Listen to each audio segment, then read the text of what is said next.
အားလုံးပဲမင်္ဂလာပါဒီနေ့မှာတော့ကျွန်တော်တို့ဒီ Wordpress CMS ကိုပေါ့ Cpanel မှာဘယ်လို install လုပ်မယ်ဆိုတာကိုကျွန်တော်ကပြပြပေးသွားမှာပါအဲ့တော့ကျွန်တော်တို့ဘယ်လို install လုပ်မလဲဆိုတာကိုအဆင့်ဆင့်ကြည့်လိုက်ကြအောင်အဲ့တော့ဟိုရက်ဒီမှာကျွန်တော်တို့ဒီ Cpanel တွေကိုရောက်နေပြီပေါ့နော်ကျွန်တော်တို့ hosting လည်းဝယ်ပြီးသွားပြီအဲ့တော့ hosting တွေကနေပြီးတော့အခု Cpanel ကိုကျွန်တော်တို့ဝယ်ထားတဲ့ hosting တွေကနေ Cpanel ကိုနှိပ်လိုက်မယ်ပေါ့နော်ဒါဆိုရင်ဒါကျွန်တော်တို့ရဲ့ Cpanel လို့ခေါ်တယ်ပေါ့နော် Cpanel ဆိုတာကျွန်တော်တို့ file တွေကို control လုပ်မယ်ဟိုဟာတွေကျွန်တော်တို့ database တွေထည့်မယ် domain တွေထည့်မယ်ပေါ့နော်အဲ့ဒီကနေကျွန်တော် domain ကိုတွားလိုက်ပါမယ်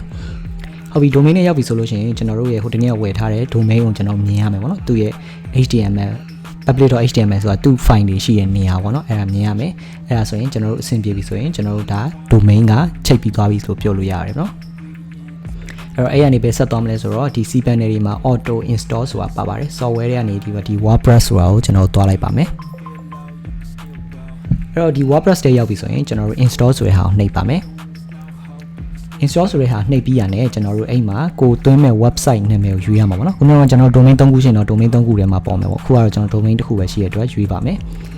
ပြီးရင် http ကိုရွေးထားပါမယ်ပြီးရင်ကျွန်တော်တို့ site ရဲ့ name ပေါ့နော်ဒီ site ရဲ့နာမည်ကိုကျွန်တော်ရွေးပါမယ်ဒီ site နာမည်အောက်မှာကျွန်တော်တို့ဆိုရင်ဒါဆရာငိမ့်အေးလူကိုကျွန်တော်တို့လုပ်ပေးရပါတော့အဲ့ဒါဆိုလို့ရှိရင်ကျွန်တော်တို့ဆရာငိမ့်အေးလူကျွန်တော် site နာမည်ပေးလိုက်တယ်ပေါ့နော်ကိုကအောက်မှာဘာ site လဲပေါ့ website ရဲ့နာမည်ကိုပြောတာပေါ့နော်အောက်မှာ description ပေါ့နော် description မှာရေးလိုက်ရတယ်ပြီးရတယ်ကျွန်တော်တို့ install နှိပ်လိုက်အောင်ပါပဲဒါအလွယ်ဆုံးနည်းလမ်းပေါ့နော်တခြား setting တွေလည်းကျွန်တော်တို့ရှိတယ် install လုပ်တာခဏလေးပဲကျွန်တော်တို့3 minute 3 second 4 second အောင်မကြာဘူးပေါ့နော်ခဏစောင့်လိုက်တာနဲ့ကျွန်တော်တို့ install ပြီးသွားပြီပေါ့နော်